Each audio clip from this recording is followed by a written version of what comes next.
She was just a maid, but she did what no nanny could for the Millionaire's twins asterisk. The crash echoes through the marble foyer like thunder. Elena freezes mid-step, her worn sneakers squeaking against polished floors that cost more than her monthly rent. Through the archway, she sees them to 6-year-old hurricanes in designer clothes, standing amid the wreckage of what was once a Ming vase. Their identical faces wear matching expressions of defiant triumph. "That's the third nanny this week," mutters James from behind her, and she feels rather than sees him enter the room. The air shifts, charged with his presence, expensive cologne mixing with something darker, more primal, exhaustion, grief. "I suppose you're here to tell me you're quitting too." She turns, and their eyes meet for the first time in days. God, he looks terrible, beautiful still, that sharp jaw, those storm gray eyes that made him grace magazine covers before his wife's death, but hollow. His black suit hangs loose on a frame that's forgotten how to eat regularly. 3 days of stubble shadows his jaw. "I don't quit," Elena says simply, and something flickers in his expression. Surprise, maybe, or hope quickly suppressed. The twins Oliver and Sophia watch this exchange with calculating eyes. They're testing her, have been for the past week since she started. Every broken rule, every midnight tantrum, every meal thrown on the floor is a question. "Will you leave us too?" "Mrs. Rodriguez," James begins, his voice formal, distant. Always Mrs. Rodriguez, never Elena, as if her name might burn his tongue. "They're scared," she interrupts, moving toward the twins with slow, deliberate steps. No sudden movements. "She learned that the hard way on day 2, aren't you?" Oliver's chin juts out. "We're not scared of anything. No." Elena kneels, bringing herself to their level. Glass crunches under her knees, but she doesn't flinch, not even of being alone. The silence stretches taut. James shifts behind her, his breath catching. She shouldn't know this, shouldn't understand so perfectly what haunts this broken family. But she does. She knows what it's like to lose everything and pretend you're fine. Sophia breaks first. Her lower lip trembles. "Mommy left." "She didn't want to," Elena says softly, reaching out slowly to brush a tear from the little girl's cheek. "Sometimes people leave even when they want to stay more than anything." "How do you know?" Oliver demands, but his voice wavers. Elena's throat tightens. "Because my mommy left too. When I was 7. The confession hangs in the air. She feels. James moves closer, close enough that she catches his scent-seeder, and something indefinably male. Close enough that the heat of him warms her back. "You stayed," Sophia whispers, wonder in her voice. "Even when we were bad. You weren't bad. You were hurt." Elena opens her arms, and suddenly she has two small bodies pressed against her, sobbing. It's okay to be hurt. Over their heads, her eyes find James again. He's staring at her like she's performed a miracle, like she's the first person to reach his children since Caroline died 8 months ago. His hand lifts, as if to touch her shoulder, maybe, or the children, but falls back to his side. "I should," he starts, then stops, swallows. "Thank you." 2 words, but they carry weight. Elena nods, trying not to notice how his eyes linger on her face, how they trace the curve of her neck where Oliver's tears have dampened her collar. This is dangerous, this awareness sparking between them. She's the help. He's her employer. He's grieving. She's surviving. But when he kneels beside them, when his fingers accidentally brush hers as he reaches for his son, the contact burns through her like lightning. He jerks back, and she sees it in his eyes. He felt it too. "Perhaps," he says, voice rougher now, "we should discuss a more permanent arrangement. For the children. For the children. Of course." "Tomorrow," Elena agrees, gathering the twins closer. After bedtime, the promise of tomorrow hangs between them, loaded with unspoken possibilities. As she leads the children upstairs, she feels his gaze following her, heavy as a touch. Behind them, neither notices the forgotten vase, or how its broken pieces catch the light like scattered stars, beautiful in their destruction, precious in their ruin, just like this family she's determined to put back together, even if it breaks her in the process. The house settles into darkness like a held breath. Elena shouldn't be here in his study at 9:30, children finally asleep. Her hair still damp from the bath Sophia insisted on giving her. With a toy teacup, She should have gone home to her tiny apartment, to her own lonely bed.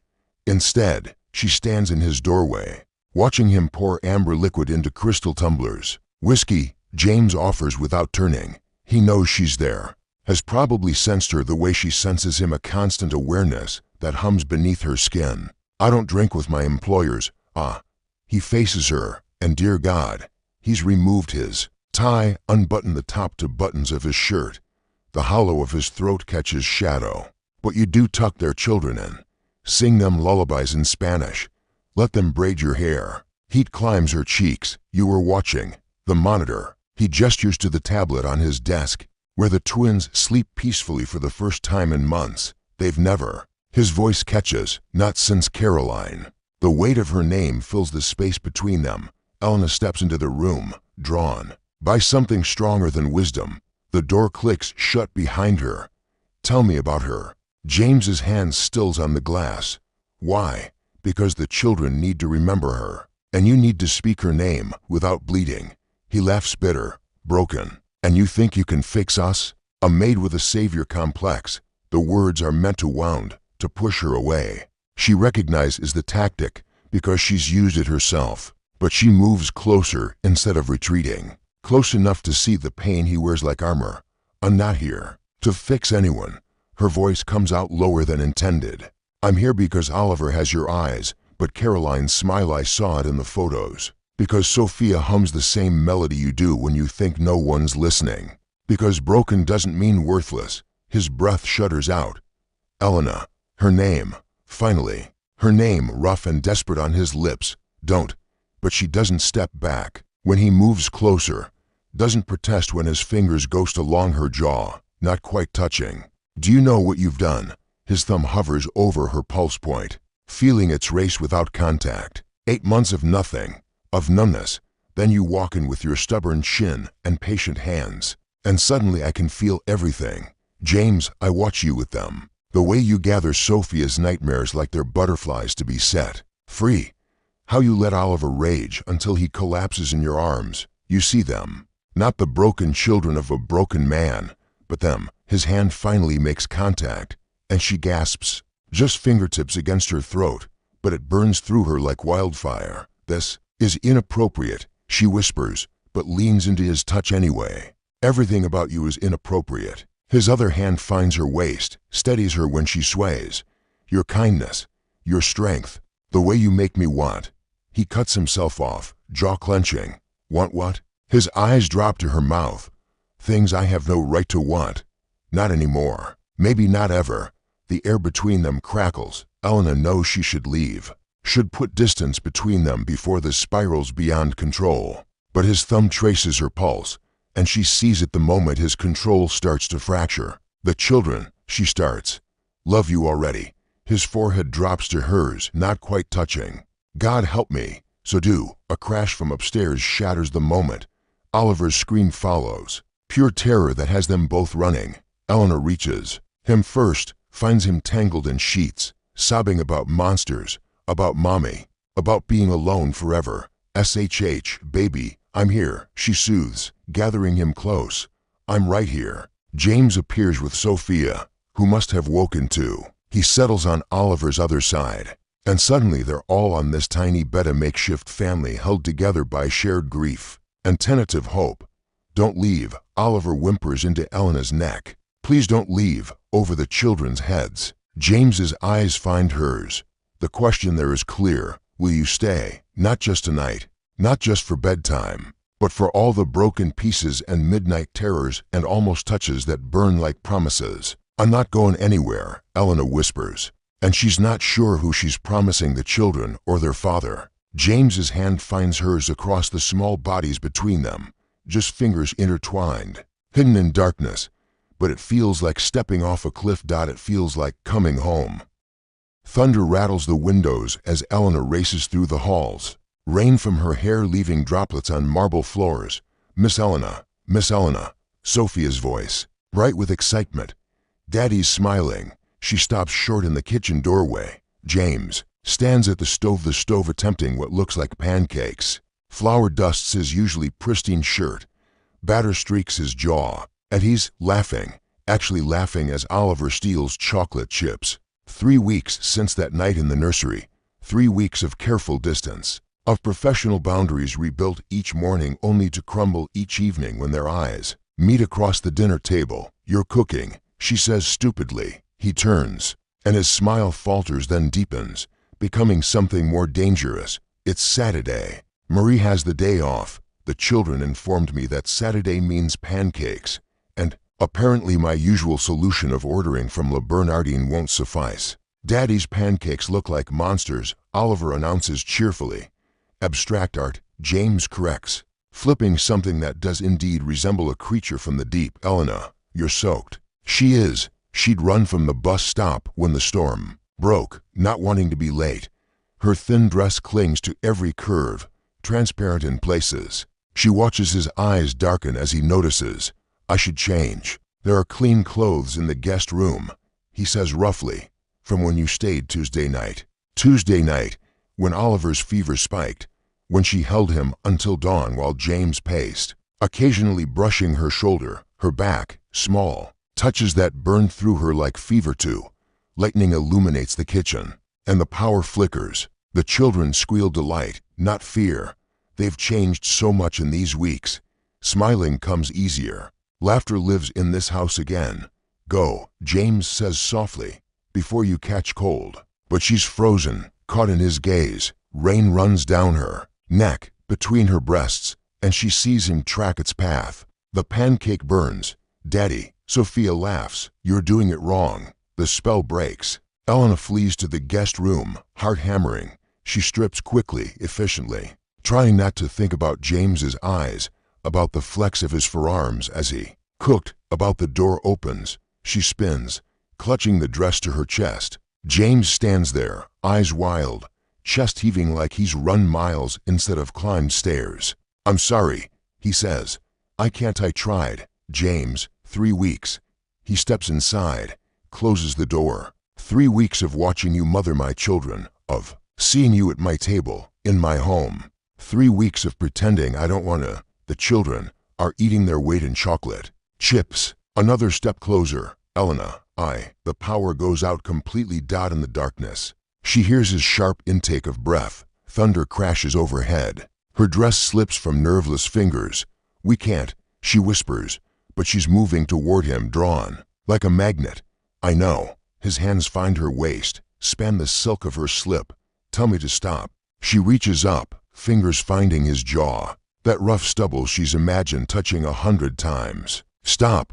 But she's pulling him down as she says it, rising on tiptoes to meet him. And when their lips finally touch, it's like the lightning outside has struck them both. He kisses like a drowning man finding air, desperate, reverent. His hands shake as they frame her face, thumbs stroking her cheekbones as his mouth moves against hers. She makes a sound plea or surrender and he swallows it, deepens the kiss until she's clinging to him. "Elena." He breathes against her mouth. "My beautiful." "Impossible, Elena." She kisses him again, tasting coffee and chocolate, grief and hope. His hands tangle in her wet hair, angle her head to take more, give more. She feels the wall at her back, his body covering hers, protecting and consuming at once. "Daddy?" Oliver's voice, distant but approaching. "The lights won't work." They break apart, breathing hard. Even in darkness, she sees the struggle in his face, duty warring with desire. "Go," she whispers, pushing gently at his chest. "I'll be down in a minute." He catches her hand, presses a kiss to her palm that makes her knees weak. "This isn't over, I know." He leaves, and she sinks onto the bed, fingers pressed to lips that still burn with his touch. Outside, the storm rages on, but it's nothing compared to the tempest he's awakened in her heart. When she finally descends, dressed and composed, she finds them building a blanket fort by candlelight. James looks up, and the promise in his eyes steals her breath. Not over, not even close. "You're leaving." Elena doesn't phrase it as a question. She stands in his office doorway at midnight, watching James pack files with mechanical precision. The children sleep upstairs, unaware their father plans to flee to London, to boardrooms, and billion-dollar deals that don't require him to feel. It's a critical merger. He says without looking up, 3 days, maximum. Liar. His hands still. I beg your pardon? You're running. She enters uninvited, closes the door. From what happened yesterday? From what's been building since nothing happened. But his voice cracks on the lie. You kissed me like the world was ending. A mistake. Look at me when you say that. He turns slowly, and she sees it all: desire, fear, self-loathing. He's removed his jacket, rolled his sleeves up, and looks so achingly human it breaks her heart. What do you want from me, Elena? The question tears from him, raw and desperate. Permission to destroy what you've built. The children adore you. They need you. And he stops, jaw clenching. You what? I burn for you. The confession explodes from him like shrapnel. Every moment, when you tuck Sophia's hair behind her ear, I imagine doing the same. When you laugh at Oliver's jokes, I want to be the one making you smile. When you hum while cooking, I want to press my mouth to your throat and feel the vibration. Heat floods through her, pooling low. James, do you understand what you've done? He stalks toward her, predatory now. 8 months of numbness, of going through motions, being a ghost in my own life. Then you, his hands bracket her against the door, not touching but caging. You made me feel again, made me want again, made me believe I could be more than just their father, more than Caroline's widower. That terrifies you, she whispers, reading the truth in his eyes. Yes, his forehead drops to hers. Because if I let myself have you, really have you, and you leave, I won't. Everyone leaves. His breath shudders against her lips. My parents, when money mattered more than their son. Caroline, even though she promised forever, every nanny, who couldn't handle broken children. Why would you be different? Instead of answering with words, Eleanor rises up and kisses him, different from yesterday's desperate collision. This is soft, coaxing, a promise spelled out in the slide of lips. And shared breath. His control shatters. He groans into her mouth, hands finally touching her face, her throat, her waist, like he's mapping territory he's only dreamed of, the children. He protests even as he lifts her, carries her to the leather sofa.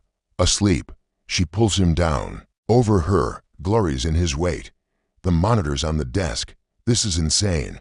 Yes. She unbuttons his shirt with steady fingers, reveals the chest she's imagined too many nights. Beautifully insane. He catches her hands. If we do this, I know what I'm risking. She frees one hand, traces the line of his jaw. My job. My heart. Maybe everything. But James, she draws him down until their lips barely touch. I'd rather have one night of truth than a lifetime of pretense. One night. His laugh is dark. Dangerous. Elena, if I touch you, really touch you once, will never be enough. Then don't stop at once. He kisses her then, deep and claiming. And she understands this is surrender, hers, mutual destruction and rebirth. His hands are reverent as they explore, finding sensitive spots she didn't know existed. The curve where neck meets shoulder that makes her gasp. The inside of her wrist that has her arching. Beautiful. He murmurs against her skin. So beautiful it hurts to look at you sometimes. She responds with touch, learning him the scar on his ribs from a childhood fall, the spot behind his ear. That makes him groan, the way his hands shake when she whispers his name like a prayer. They don't cross the final line, not here. Not with children sleeping above and propriety hanging by a thread. But what they share is somehow more intimate. Confessions whispered between kisses, stories told through touch. Hearts laid bare in the safety of darkness. Stay, he says against her throat as dawn approaches. Not just tonight, the word carries weight, carries future. Only if you stop running, she counters, fingers in his hair. He pulls back to look at her, and she sees the moment he chooses risk over safety, chooses feeling over numbness, chooses her. No more running, he promises, sealing it with a kiss that tastes like forever. 6 months later, Elena stands in the doorway watching them, her boys, though she's only just begun to call them that aloud. James and Oliver are building something with blocks. Architectural plans spread between them, discussing load-bearing. Walls with equal seriousness. Miss Elena, Sophia dances over, wearing the princess dress Elena bought for her birthday. Look what Daddy gave me. The little girl holds up a necklace, delicate gold with a tiny heart. But it's not the gift that stops Elena's breath. It's the matching velvet box James is pulling from his pocket. his eyes finding hers across the room. "Sophia, why don't you show Oliver?" he suggests, voice steady despite the storm in his eyes. The children scamper off, and suddenly the space between them feels vast and tiny all at once. "James," her voice comes out breathless. "What are you doing?" He crosses to her, each step deliberate. 6 months since that night in his office. 6 months of stolen kisses when the children aren't looking, of family dinners where their knees touch beneath the table, of slowly building something beautiful from broken pieces. Something I should have done months ago. He opens the box, reveals a ring that catches the light like captured stars. But I was terrified. And now I'm still terrified. His hand shakes as he takes hers. "But Elena, you taught me that. Broken doesn't mean worthless. That love isn't about perfect timing or ideal circumstances. It's about choosing each other through storms and sunny days alike." Tears blur her vision. "James, you saved us." His thumb strokes her knuckles. "Not just the children, me. You walked into this mausoleum of a house and brought it back to life. Made us a family when I'd forgotten what that word meant. We saved each other," she corrects, remembering her own emptiness before this job, this family, this man who looks at her like she hung the moon. "Then let me save you again." He drops to one knee, and she gasps, "Let me give you forever. Not as the maid, not as the nanny, but as my wife, their mother, my partner in all things." "Daddy's proposing," Oliver shouts from the stairs where both children are spying, bouncing with excitement. "Say yes, Miss Elena," Sophia adds. "We already picked out flower girl dresses." Elena laughs through tears, looking from the children to James, still on one knee, vulnerable and hopeful. "You conspired with 6-year-olds. They insisted on approval rights." His smile is shaky but real. Oliver wanted to make sure the ring was sparkly enough for Miss Elena, and Sophia demanded pink somewhere in the wedding. "You're all impossible," she says, dropping to her knees in front of him, taking his face in her hands. "Beautifully, wonderfully impossible. Is that a yes?" Instead of answering immediately, she kisses him, soft and deep, pouring everything into it: gratitude for his trust, promise for their future, love that started as embers and built to wildfire. "You," Oliver protests, but he's giggling.